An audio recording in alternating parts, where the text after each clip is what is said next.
Right, so just had a package arrive today from eBay.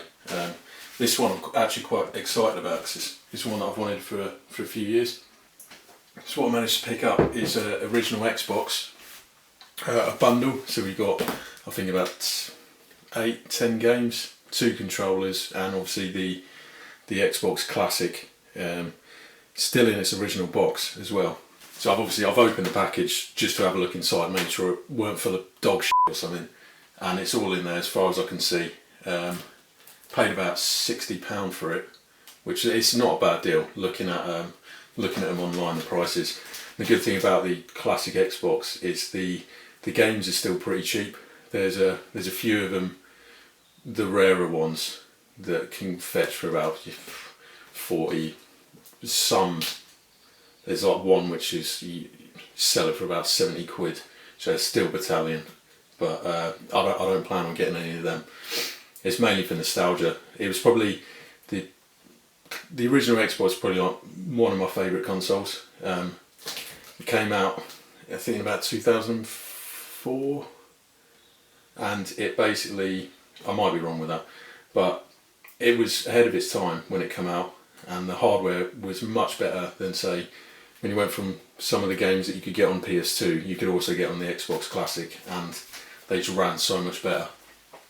You know, it was able to support native 1080i, which for its time especially was ahead of the curve.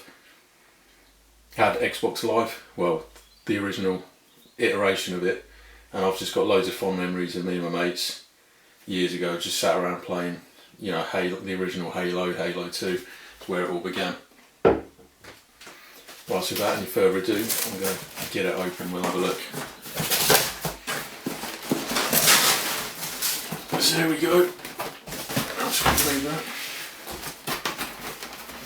That's the box. That is actually in really good condition.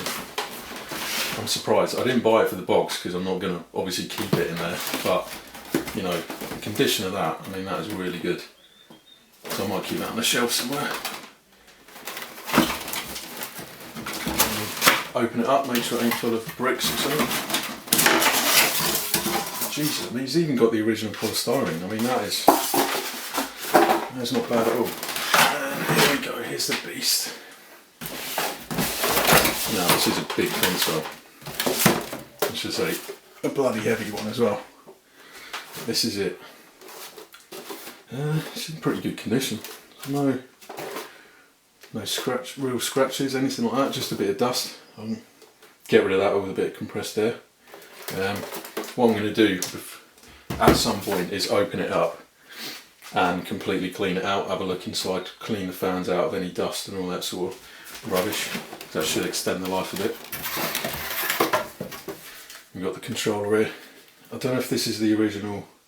Yeah, no, this is the S, which is a lot smaller, which is similar to the size of a 360 controller really, and an Xbox One. But the original controller was fucking huge. But this is the slim version. There's also, in the box, we've got another one of these. And the good thing about these is it has like a breakaway thing on it, so you know, if your dog or something pulls the controller, or if you mong it, fall over, it won't just rip the Xbox straight off the shelf. Well, ideally, it will just do that, and then you saved your Xbox. Right, so we've got them two. What else have we got there? So we've got the power cable, obviously, which is good. I'm happy that the power unit's inside the console, because there's nothing worse like an Xbox One where you have just a massive brick that you've just got to put somewhere. It's much better when it's built in. It makes the console bigger, but I'd rather that, to be honest. And then we've got the component cables, which the SCART I probably won't use. I might do, it depends.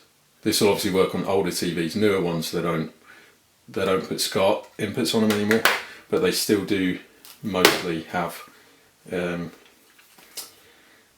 the component cables slots, so you can use them. Right, now onto the games that I've got.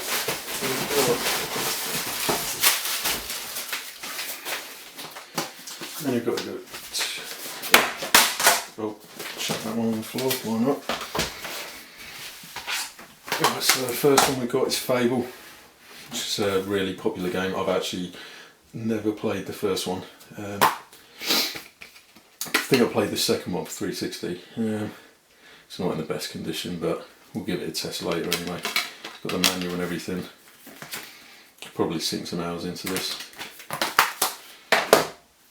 Jet Set Radio Future. I've seen this. I think I played it before years and years ago. Pre-owned from 2003. Right, so yeah, I was talking shit earlier when I said it was 2005. It was much earlier than that it came out. I think it was 2002.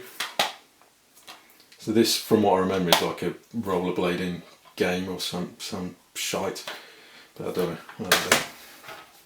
Spider-Man, I mean, is what it says on the tin. Not really, I'm not a massive fan of superhero things. Give it a go. Far Cry Instincts. This was the second Far Cry, I think. Might be wrong. I could do with a good wipe, but yeah. Obviously good game. All the Far Cry ones, well, most of the old Far Cries were good. Yeah, sure. So that was 35 quid in old money. So that's probably about 50 quid nowadays. Metal Slug. I love these games. They're originally for the arcades, obviously. There's been quite a few different releases of the Metal Slugs, but yeah, these are great. Really fun to play. I think the discs have got like, yeah, it's just condensation. Probably a temperature change from it being outside, but yeah, we'll give the discs aren't in bad state at all, and we've got the full manuals. You know, the cases are in good condition. Like this, whoever had this has looked after it. Metal Gear Solid 2, amazing game.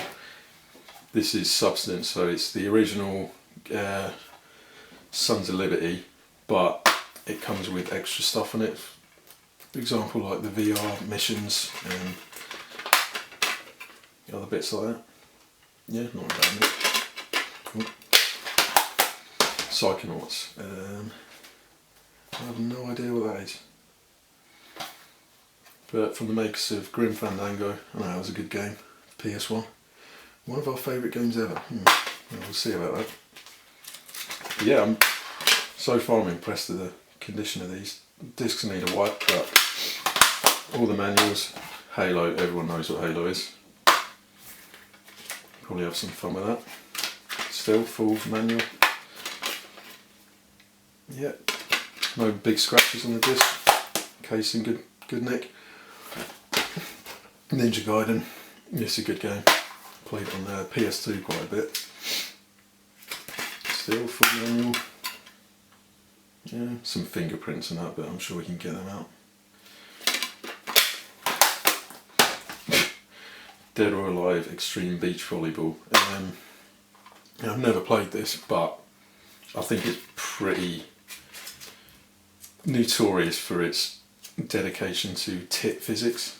So most of the budget went on making the tits bounce up and down, and for weirdos to enjoy playing that. I mean, you can bloody see from the case that that's exactly what it's going to be. It's a Decky, no idea what this is. I think it's a Japanese RPG, it looks like. Yeah, it is. That's not really my cup of tea, but give it a go. Incredible Hulk. It's another superhero game, it's not really my thing either, but give it a go. Yeah, one's done. Alright condition. Oddworld, Stranger's Wrath. Now, I obviously played the original two Oddworld games, so Abe's Odyssey and Abe's Exodus, which are great. They're like 2D platformers, but I think this is, yeah, this one's different. This is like a 3D one, which is weird. I've never played it, I'll give it a go. And Fahrenheit, this is the last one. I've seen this around a lot, but I've never actually played it. I couldn't tell you what it is about or if it's any good. But yeah, we'll give that a go as well. And yeah, it's good condition, right? Okay, so Right, so that is everything we've got there. What I'm going to do is I'm going to hook it all up and test it out, and then I'll run through and test all the games to make sure they work. Yeah.